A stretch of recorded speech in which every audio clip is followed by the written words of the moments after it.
Hello. Hi. Today we're gonna make honey wheat bread with some oats in it. And I think you guys are gonna really like it. It's very tasty and it's not that hard to do.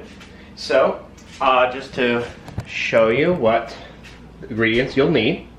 So, wheat flour, bread flour. You typically do a ratio of like 1 to 3 of wheat flour to bread flour, approximately, not quite, you'll see. A little bit of salt, not very much, but a little bit. We're gonna put oil and honey in it. You really can put anything you want in bread. So really, I'm just gonna show you the basics, what you put in there. And one thing you wanted to keep in mind is when you're trying to flavor your bread, you need to put in more than you think you actually do for it to actually come through when you do the final bake. And then one thing I did forget was the yeast. So we're going to use some yeast. So one of the first things we need to do is we need to basically make sure the yeast works. And so how you're gonna do that is you get like a little bowl, you know, doesn't have to be anything specific. And you're gonna get some hot water. I mean, you could do it with cold if you want, but hot water is probably good. I know there's a temperature for it, but honestly, it doesn't really matter. As long as it's just hot to the touch, you don't need very much. See, that's all you really need. I don't know if you can see in there, but that's all you really need. Not very much at all. And then what we're gonna do is, technically the recipe calls for like 2.5 to 2.75 teaspoons, but if we know our conversions, 3 teaspoons is 1 tablespoon. So what we'll do is we'll take a tablespoon and you just go a little bit under the full tablespoon and you'll be fine. You know, it's not gonna kill it to, you know, go over a little bit, but so you just went a little bit under. And then what you do is just put it all in here and just kind of mix it in with the hot water. And we're just gonna let it sit. The reason we're doing this is, first, because I haven't looked at this yeast in a while. So we wanna make sure it's good, but we can already see it bubbling. And when you see bubbles there, we're gonna let it sit for a few minutes, but when you see bubbles, you know that your yeast is alive. And that's gonna activate them and get them ready. So the next thing we're gonna do is we're gonna start putting our ingredients in. I see. Measuring cups? Yes. Or over here, on the other side of the oats. Thanks. Mm-hmm. All right, so we need to put in, so normally when you make a loaf of bread, oh, it's blurry. There we go. Normally when you make a loaf of bread, you need about 4.5 cups of flour, right? Mm-hmm. That's just like, that fits in a generic loaf pan. You can also take out a pizza stone or a cookie sheet if you don't have a pizza stone, and you can kind of just like shape the bread in kind of like a freeform. Yeah, freeform, like a dome, and that also comes out really well as well.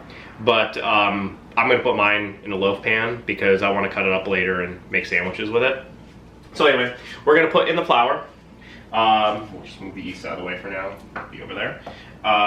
What you're supposed to do is you don't want to pack in the flour, right? So usually I find using like a butter knife, or I mean you could use your finger if you want, but the butter knife definitely makes it easier. So because you don't want to pack it in, so you just kind of want to use the butter knife to just scrape off the excess flour back in. What that does is make sure that your measurement is correct, because in baking, in general, exact matters. Now the first time I made wheat bread, I thought you use all wheat flour, but you do not. You need to use, you could actually get away with regular flour. I've actually used all-purpose flour to make bread, and it will work, works just fine. But there's a little bit more gluten in bread flour, and the whole idea is you use, the gluten is what gives the bread form. Wheat flour doesn't have as much gluten in it, so it can't really make a loaf of bread on its own. Makes it very dense. Yep. Very compacted, and it's not going to have a good rise so that you have slices for a sandwich.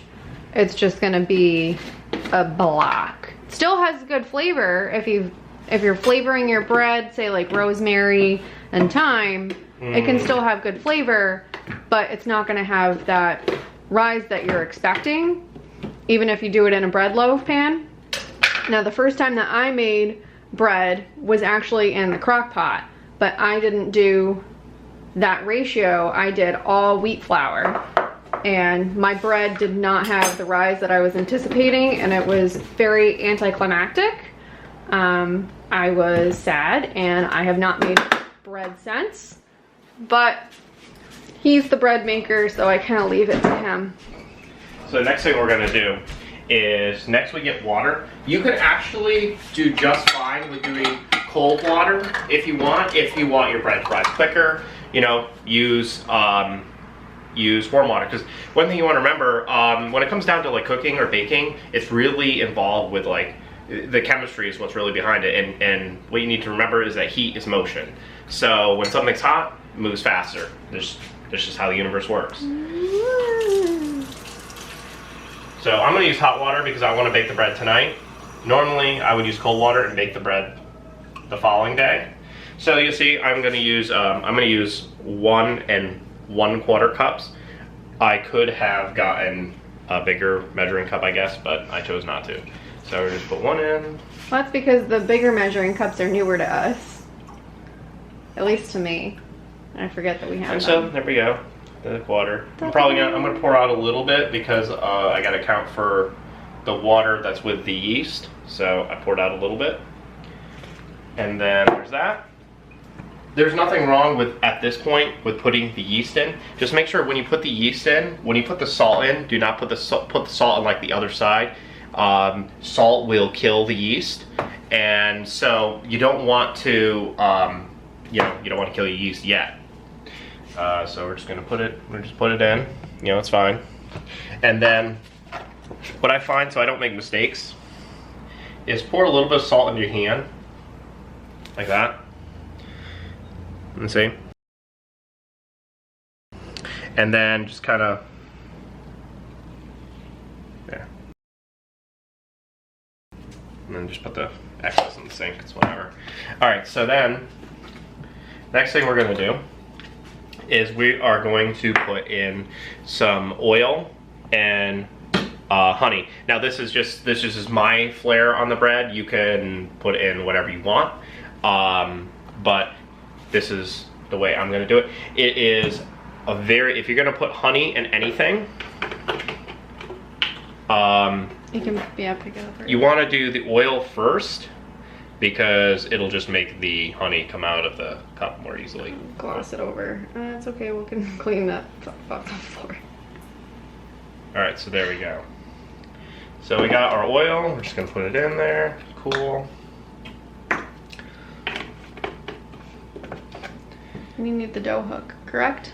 Yes, we are gonna need the dough hook. Alright, so we'll put... Now, if you're having trouble getting your honey out, you can always throw the honey in like the microwave for a few seconds just to soften it up, but I am someone who loves to be tortured. Or is that actually me living with you? I don't know.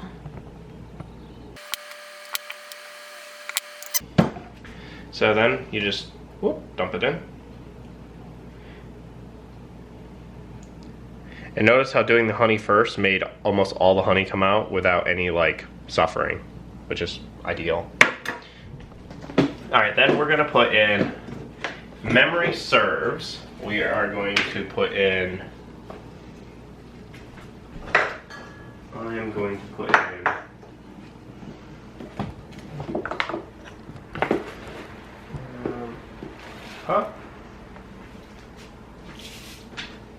half cup. And I'm gonna put in like 3/4 cup, but I don't. I'm gonna put 3/4 cup of oats. It's supposed to be closer to 4 3/4 cup of flour. Like I said, it's been a while since I made this recipe, so I'm just gonna put a little bit more flour.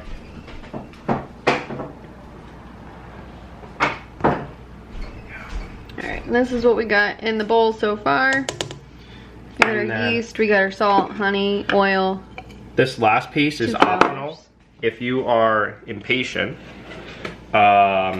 you can put sugar in with your yeast. I'm not going to, because I put honey in it, and that will act as a way as a food item for the yeast. Because basically what you're putting in the bread is you're basically feeding the yeast. Normally they'll eat the gluten and the bread flour, and they'll make their gases, and that's what makes it rise. So you can make this by hand if you do not have a stand mixer.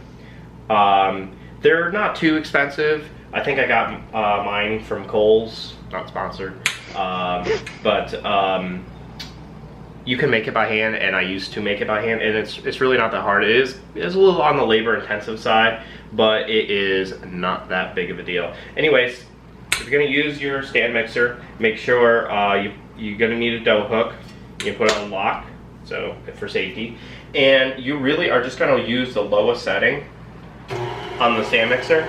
And because we're making wheat bread, we have to be mindful that we might destroy some of the molecular bonds. So we're gonna, normally you do like 11 minutes, but because it's wheat bread, we need to do it for a shorter time so we don't break it up too bad. So we're gonna do 7 minutes, so I'm gonna set a 7-minute timer.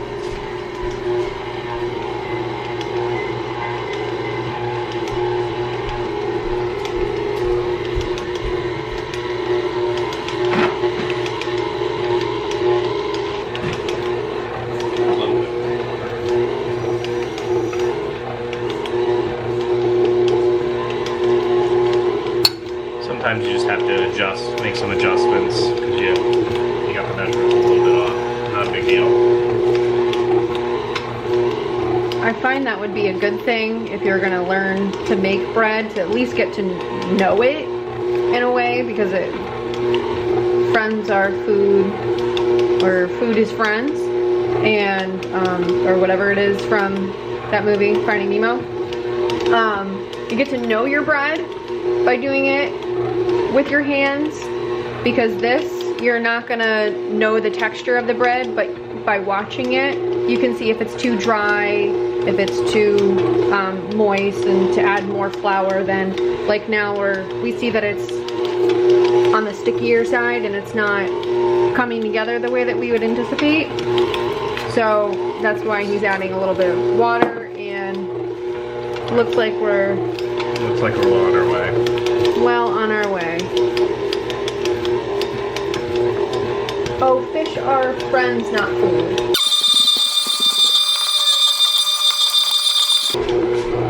While we're waiting for that, I'm going to show everyone where we're going to put the bread while we wait for it to rise. So you need to put the bread somewhere to rise, and you need to cover it because you got to keep the moisture, otherwise it'll dry out. It's not going to go your way. So I'm going to use this big thing here, this bowl, and I'm going to coat the inside of it with Crisco. So basically it won't stick to it. You could also use like a non-stick big enough pot if you have one, which I do have one. I've used that in the past because I was being lazy, but I want to show you guys how to do it the right way. So you just kind of smooth the Crisco in here all the way.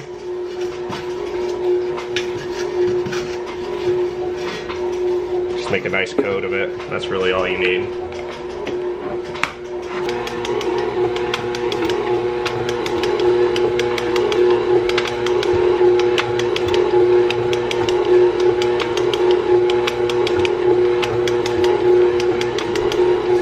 So you can see the dough's coming together in a nice ball. It's just kind of revolving there. How much time we got? About 2 minutes. So this part is called kneading, and normally you would, in the olden days, you would do it with your hands, or you can still do it with your hands if you want.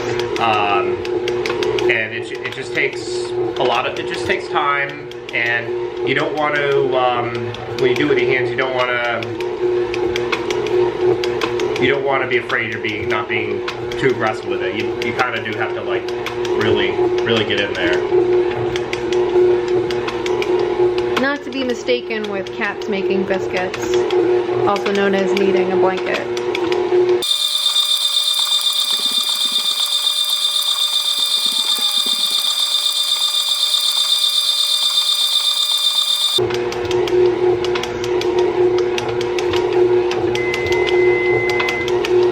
Alright, so now that we're done, we're gonna check it.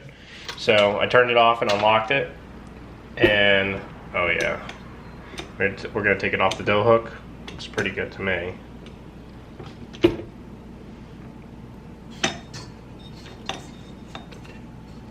Now, if it starts to stick to your hands, which you can do, it's not really sticking to my hands, which it means it came out pretty good. Is normally what you would do is you just wet your hands, or you use flour. You would, if you need it by hand, you would definitely have to use like a lot of flour. A lot of times they suggest using like all-purpose, just to, you know, so you don't waste the bread flour. But so yeah, this is the it's going to be our loaf of bread now. Feels very soft. It feels kind of like Play-Doh. And this one, it smells really good right now. It smells like the honey and the oats, but it's gonna when we check on it later, it kind of like, when you know it's like rising, it'll smell like almost like alcohol-y. Beer. Yeah, kind of like beer. Pizza dough definitely will smell like beer. So then what I'm showing you now is the last part of the kneading process is after, say if you did it by hand or if you did it in the machine, is you kind of just want to make it into a ball. And what you do is you kind of just like, see what I'm doing? You just kind of like rotate. Folding it under. You just fold it into itself. And then you take it in your hand like this, and then you kind of use your hand to like put it all together, and see it's all buttoned up there at the bottom. And we're gonna do that again later as it rises. And now we just have to wait. All right, so we're just gonna put it in here. Chunk it in the bowl. Yeah, you got that. Chunk it. And then For all my Office Ladies podcast listeners, if any of you are. And then we just need to cover it with some saran wrap. Or Attempt to. Cover it up. Now, do we put this in a warm place? Do we just leave it out on the table? Where can we put it? It doesn't really matter. I mean, if you want it to warm up fast, if you want it to rise faster, yeah, you want to put it in a warmer spot. So like sometimes, I mean, I know the oven wasn't just used, but like if the oven was just used, you want it to rise faster, you could just like set it in the oven, it'll rise faster. The way I was always taught was you just take it and you put it on top of your fridge. But I think that was just done because maybe my dad didn't want me to get into it when I was a kid. Or maybe the animals. Or maybe the animals, but you know, we don't really have an animal that's going to eat it or a kid that's going to get into it. So I don't think there's anything wrong with just leaving it here. Flap it there. And we'll check on it again in a few hours. All right, and we're back. It's been a few hours, most of the day actually, and the bread is ready.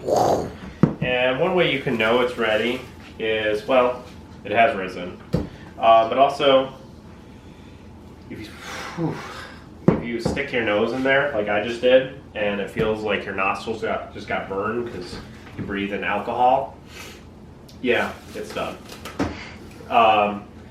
And then now this is why I wanted to put Crisco in there. See how easily it comes right off? I didn't have to like even try to get it out. That's why it's so important to put some kind of sticky material on there, because if you greaser, sorry, because if you forget, oh, you're gonna hate yourself later. So first we're gonna prep the oven. So in like a professional environment, they typically have like a proof box. We don't have a proof box. So we're gonna simulate our own proof box. And how we do that is basically turn your oven on and just turn it to usually whatever its lowest setting is. as long as you can get it like, so like we're gonna do 170, right? Usually anywhere from there to like low 200s, because again, you don't want to kill the yeast yet because we want to proof the dough, right? So what we're gonna do is first we're gonna take the Crisco and we're gonna put it in here.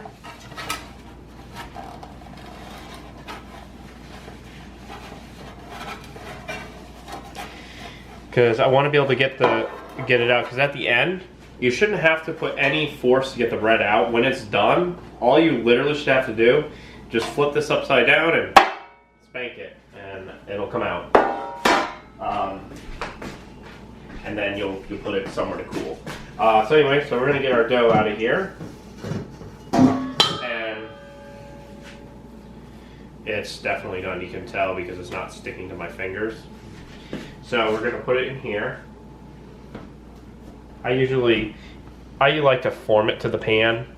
You know, you can do, like we discussed earlier, you can do a free form, which I also do like to do.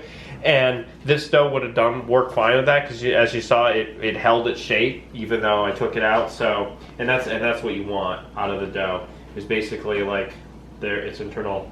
Now another thing you can do, and this is just really for like aesthetics, you can grab like a knife and just cut like lines on the top. I'm not going to do that because I don't want to, but some people may want to do that, and it's really just for design. Like you see that on like artisanal loaves of bread. So and that's how you do it. And part of the proofing process is that. So we're going to take it now. This is a gas oven, and I've noticed with gas ovens, you have to put the temperature a little bit higher than you would an electric stove or electric oven. Electric ovens are typically ideal for baking, at least in my experience, versus gas, but you know, you work with what you have. So we're gonna put this in here, and now the proof part, right, is in the pudding. Is grab like something that's all metal, and because you don't want it plastic, you don't want it to melt in the oven, right?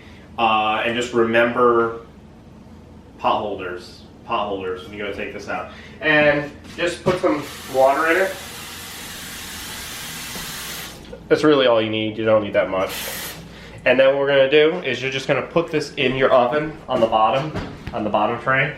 The idea is the oven is going to turn that water into steam for you, and that will help keep the inside of the oven moist for proofing, but also later in the stage when we're baking, because we're going to let it proof in there for about 30 to 45 minutes. You know, we'll check on it at 30 minutes. If it needs a little bit more time, we'll give it an extra 15. And then after that, you crank the oven up to 350, 375. I forget which one I usually do. I think it's 350. And then you just let it cook for an hour to an hour and a half until it's done. You can smell it when it's done. But if you want a nice thick crust, you know, not like the cheap Wonder Bread stuff from the store, but you want it. Sorry about that, guys. The battery died in the camera, so we had to charge it up a bit, but turned out to be just enough so we could proof the bread. The timer just went off, so so at this point the bread has been proofed. Now look at that, I actually even had to lower it a little bit because of how big it got. Woo-wee, huh? Alright, so now that's in there. We don't want anything across like the Wonder Bread I was telling you about. So now we're pretty sure we want to commit to this, so we're going to just raise the oven's temperature to, I think I said 350. Mm-hmm. But because it's a gas stove, we're going to overshoot that a little bit and go to 375. But if you have an electric stove, you're going to be fine at 350. And then we're going to wait an hour, check on it again. Sometimes it takes an hour and a half, depends on the loaf. But now we're just going to bake it up and wait. So we will be back hopefully in an hour and a half. Alright, hello everyone. Well, the timer just went off, so it's time to check our bread. Let's open her up, check it out. We should have, you can't let bread just sit. Take that. gotta put it on like a cooling rack. You can get these really cheap at like Walmart or Amazon. Very cheap. It's like a baking cooling rack. You can put your cookies on it too, but anything baking needs to cool. That way, because you don't want moisture to build up underneath, because that'll ruin your bread while it's cooling. And check that out. And nobody wants a soggy bottom. Nice and golden brown, right? So it's been in for 90 minutes, which is how much I recommend to leave it in, because you don't really, you know, if you cut it open and it's not entirely done, you're gonna be sad, because it'll be like all messy. But one way we can tell it's done is we can tap on it, and you hear that thud there. That means it's done. So then the real test is when you take it out. So we're gonna just very gently, and see, it just falls right out. And then it's done. Bread coming out is very, very hot. So I say that is done. So we're gonna let that cool. Now I'm gonna turn things over to Kathleen, because she wanted to do a very millennial thing. So I figured we'd give it a shot. So without further ado. All right, let's be millennials. What we're gonna do is avocado toast. Not spending $10 on avocados though. These were 2 for $1. But you know, nothing sponsored, so we're just gonna go ahead and use our old friend avocado here. I got 2, one for now, one for a little bit later in the week. This one feels a little bit harder, so we're gonna let it set out with the oranges and bananas. This one's a little bit softer to the touch. And we're gonna take our old cutting board. And what size knife? Sure, let's go with this honker here. And we're just gonna carefully glide that in and over and around the pit. Careful not to cut ourselves. Now I'm sure there's plenty of videos out there on how to do all of this. I don't really know. I just kind of guess and hope. Ah, that's what you want to see. Avocado! It's a cat. We can draw a little cat face on it. Here, let's do that. Little cat ears. Oh, he's happy. Oh boy. Alright, now we're getting weird. We're always getting weird here on Sweetly Savory. So, I'm going to pull out a spoon. And I'm going to try to score this, which is what we could have done with the bread if we wanted those fun artisanal slices or creases in there, but we're not all that fancy here. And this is just to make it easier for the slicing. We're taking this out. And you just scoop it around. Look at that bad boy. Look at that. Whoa, first time. Tasty. Tasty stuff. So, we'll just grab a plain old bowl. Plop that in there. And let me just finish breaking this up. We got that started.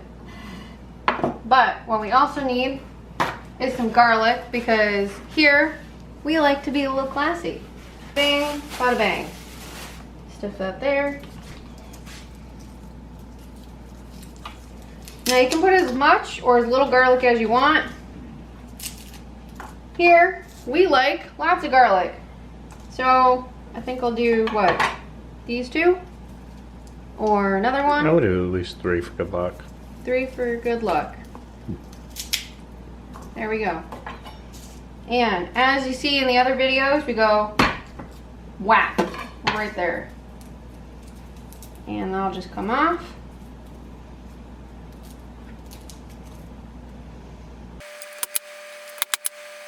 And there we go. And if you do food composting, then by all means go ahead and put these bits into your compost pile. Be good for your soil, for your garden. And waste not, want not. So what we're gonna do is just a rough chop.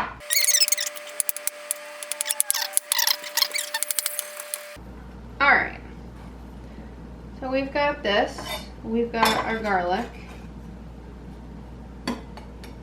We've got our avocado. And now we're just gonna use all the utensils today, and we're gonna mash this together. Okay, now the finished product is gonna depend on how much chunk you want in your smashed avocado here. And I say that's pretty good. What say you? Looks good to me. Good to you. Good, good, good. The big piece that goes on top is gonna be your coarse sea salt. And that's just gonna bring out your garlic and the avocado there. And that'll be bringing it all together nice and fresh. So, is that enough time to slice the bread? It's still warm, but you're gonna want to bake it. Toast it, you mean? Yeah, toast it, yeah.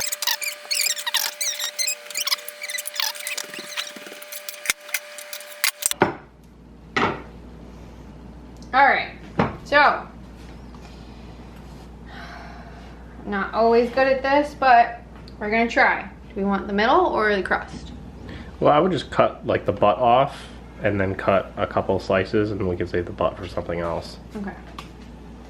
Breadcrumbs. Or croutons. Yeah. Okay, so good even strokes.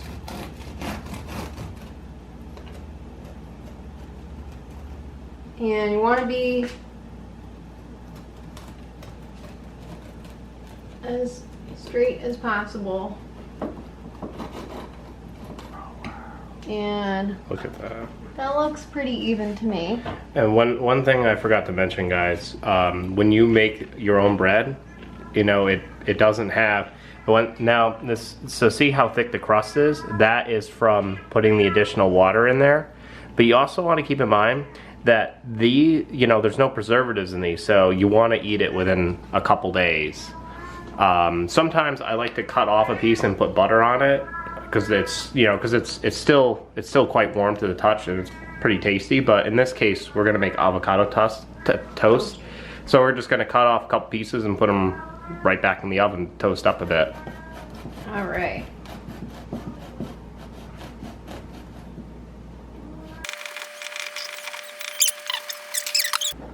So that's our first slice. A little bit on the thin side, but that's how I like it, it's on the thinner side. Would you like your slice a bit thicker? Yeah, I would. Okay. That's That's probably good. good. Oh, I'd say that's pretty good. I'm pretty good at this. And so- Take that, old job. Working in a bagel shop, slicing some bread, slicing your hands off, it gets rough out there. Stay safe, friends. You want to hold that for me? So we're going to... I forgot to take this out. Oh no! Let's see, it did its job. Did its job. Most of the water boiled away though. One thing I will mention, a lot of times this type of bread does fall apart a lot more easily than the store-bought bread, because, you know, it's homemade. And then, I like to always taste my bread, because that's the type of person I am. Was that all for you? I thought you might want these. I'm having the avocado toast. There. Oh my god. Alright, so I'm going to put some saran wrap on that. After I let it cool off. So I'm going to let it cool all the way before I wrap it. But yeah, you definitely don't want to let it sit out overnight. So I'm going to wrap it before I go to bed. Alright, so are we going to eat this? Mm-hmm.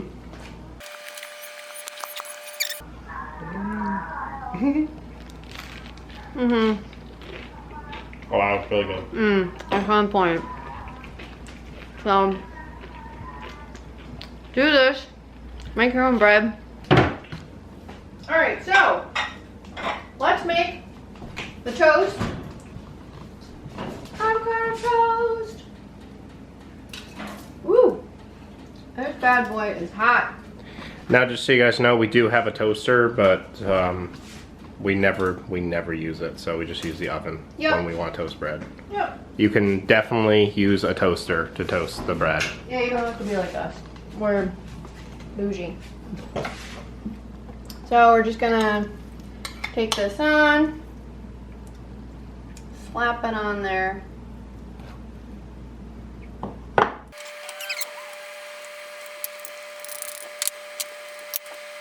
All right, so we got our avocado on there. And a little bit of coarse sea salt. Don't need a whole heck of a lot on it. We don't want the whole dang thing, but just enough on every little spot. Okay, there we are. And I guess since I'm in front of the camera, I'll take the first bite. And I don't really have a corner that's got a whole lot, but I'll just go in for the big old.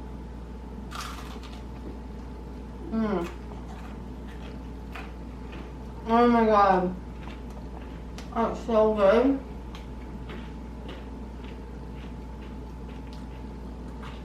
The avocado is so nice and creamy.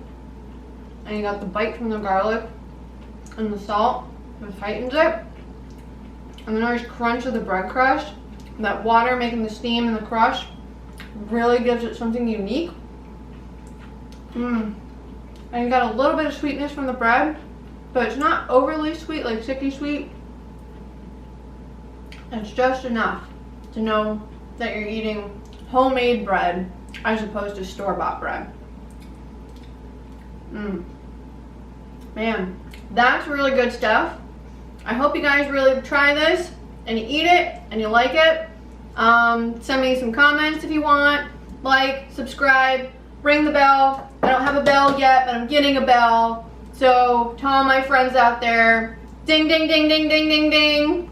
And we'll see you next time. Thanks.